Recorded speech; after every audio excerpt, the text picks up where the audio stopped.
Well, Sam Wilson here, Resto-Rat. I'm working on a Farmall B, and I finished placing all the seals on the axles, and I was wire brushing this front bolster and realized that I probably ought to replace the seal on the front steering shaft. I didn't really know how to do that. I didn't find much on the internet about how to do it. So I kind of studied the diagram, and basically I came in here and there's a, on the front where the steering shaft comes through, there's this big nut, and I just undid that nut. It took a little persuading with a big hammer, and on a big crescent wrench. Once I got that out, I turned this, the lower wheel mount all the way clockwise, and when I did it, it started to push this shaft out of this hole, actually the other way around. And then once it got kind of out of the hole, I just spun it counterclockwise, and it just screwed right out of there. So I got this shaft out. This was all nasty. I got it kind of wire brushed and cleaned up. The bearing appears to be, fine, no problem. It sits in grease all the time, and I did not have to take this nut off. So I just, basically just counterclockwise unscrewed that, kind of no problem. And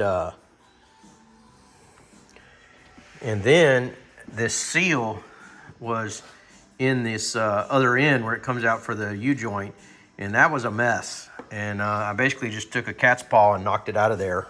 I've got a new seal, which is a SKF 9876, which will be available from any of your local Napa stores.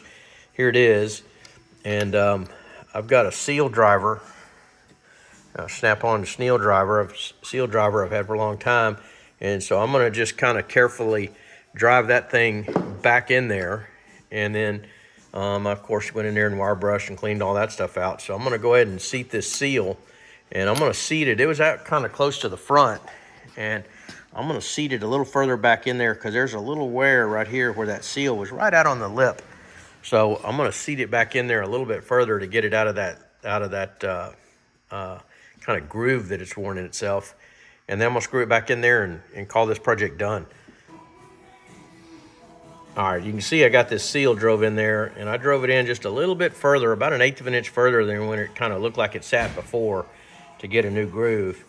And also I wanted to point out that this little cap here is on the top of this bolster. And if you notice, this has a little hole right there. And that hole connects to this hole. So it's my understanding that that needs to be clear so that this can vent and let the grease in there. It was completely blocked up. I think it might have a little felt in there originally, but I'm gonna put a little felt wicking back in there, get this all cleaned up and put back in. So with that, I'm gonna reinsert this shaft and go from there.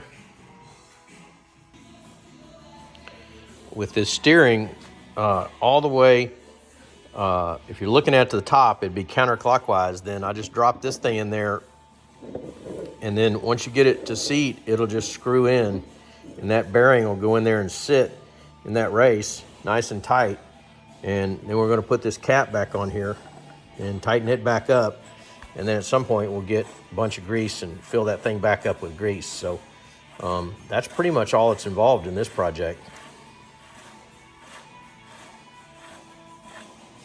So this is a pretty easy fix, and you could easily do this on a tractor. You'd have to take the grill off to get to that front plug, but that's pretty much the way it's going to work. So I hope this was helpful to you. Please subscribe if you learned something, and if you have any comments, leave them for me and I'll get to them. Have a nice day. Download the Resto-Rat app today to begin managing, tracking, and documenting your restoration project.